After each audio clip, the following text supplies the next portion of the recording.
Hey, what's up, everybody? This is Dr. Jason Jones back with another episode of Health Made Easy. And man, we are going to talk about a topic that I was thrown into early in my private practice career back when the HRT or hormone replacement therapy was instituted. And, women were getting things like cancer, blood clots, strokes as a result of those things. And I was like, wow, what in the world are we going to do? So we started doing a bunch of testing and really learned about this amazing amazing glands that we have that are called the adrenal glands. And these have been so tested over time. You might remember a guy named Hans Selye who basically did all this stress research. And essentially, what he was doing is he was, researching and recording the function of the adrenal glands. And so, we're going to talk about stress, the body's response to stress, and how the adrenal glands play a role in that. Because stress is one of the big problems facing our society today. Oftentimes we feel like the level of stress that we have is so overwhelming, and we're just trying to relieve it. And we just need answers on what to do about it. So, stress, in simple terms, it's a physical and a mental reaction to a potential threat. So, when you are faced with a potential danger, your body triggers the fight or flight response, and this helps you prepare to deal with the danger. For example, when, our ancestors, if they were being chased by a tiger, and, they would, it would elicit this response. Our body produces stress hormones, and that helps us deal with the danger, increase our heart rate, increase our respiration, send all the blood to our muscles so that we can run like the Dickens and get the heck out of there, or turn around and fight them, if you will. And this stress hormone that's triggered, creates the fight or flight response. So you breathe faster, your heart races, your muscles get ready, just like we just talked about. And the stress response is designed to prepare your body to react quickly to an emergency, and it's often super beneficial for the immediate short-term situations. But when your stress response keeps firing, all the time, every single day, it can take a toll on your health, and lead to things like anxiety, depression, headaches, irritability, insomnia. So we're going to talk about the adrenal glands and stress. And the thing is, like, you can't talk about stress without mentioning the adrenal glands. And some people refer to these glands as the party hats of the kidneys because they look like a little walnut that sits on top of the kidneys. These little pointy shaped glands. But each adrenal gland has two parts. You have an internal medulla, and then you have this outer cortex. And I'm going to explain what they're supposed to do. And the medulla is made up of like nervous tissue. So basically, it's like a neurologically wired gland. And the cortex is composed more of what's called glandular epithelial tissue. You don't need to remember that.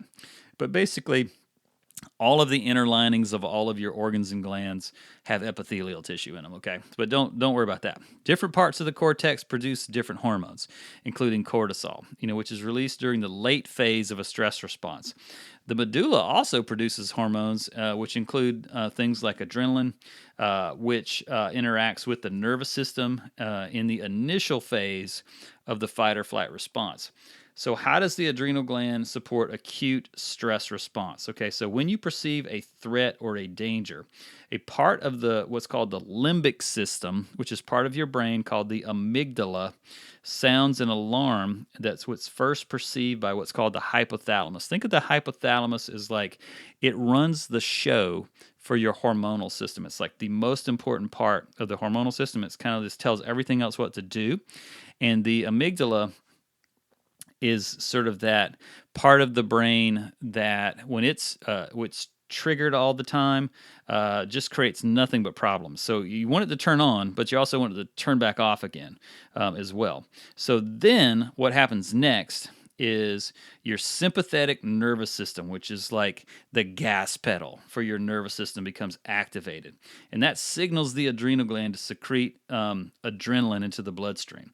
And this helps the body respond to danger in a lot of different ways. And at this point, your lungs expand, your rate of respiration increases, allowing you to get more oxygen in, your heart starts to beat faster, and this often leads to an increase in blood pressure.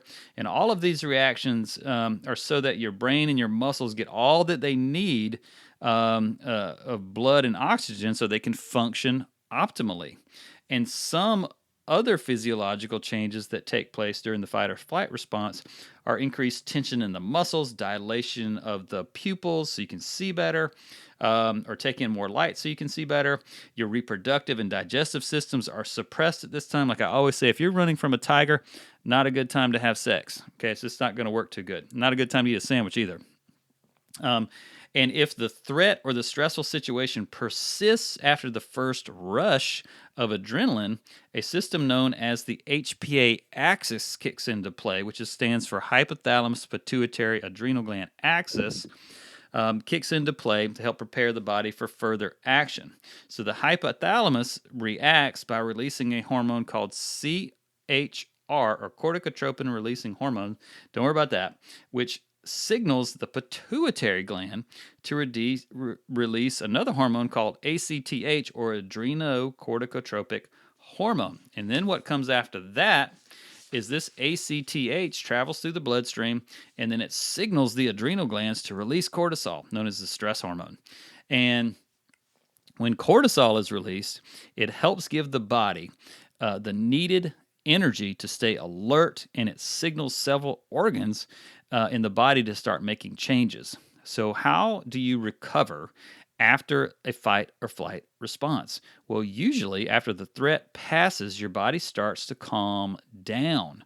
What kicks in is what's called your parasympathetic nervous system, or it's the brake pedal of the nervous system. And recovery from acute stress response usually takes about 20 or 30 minutes. At this point, the cortisol level drops and the nervous system dials down its activity.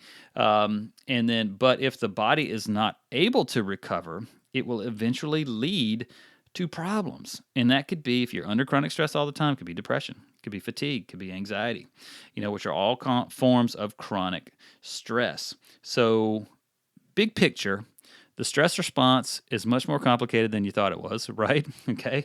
It's a coordinated activity of many systems, organs, glands, hormones, all of the neurotransmitters, all that type stuff.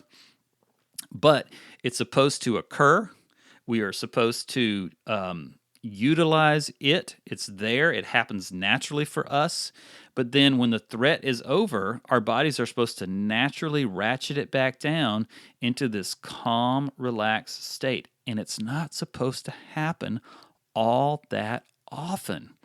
But a lot of people are in chronic stress all the time. And it's not like heightened stress, like I got to run from a tiger, 8 hours a day, 40 hours a week.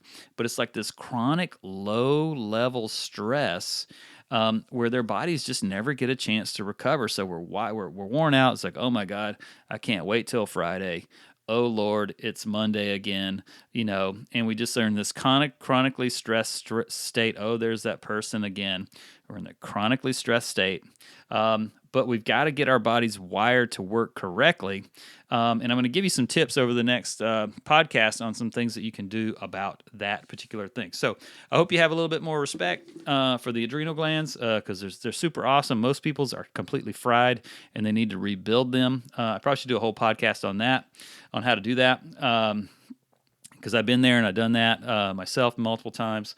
So God bless you guys. Thank you for tuning in to this podcast. I hope you like this one because I sure liked in doing it for you. So if you liked it, go on to your podcast player, give us a rating and review, and we will see you on the next one. Bye-bye.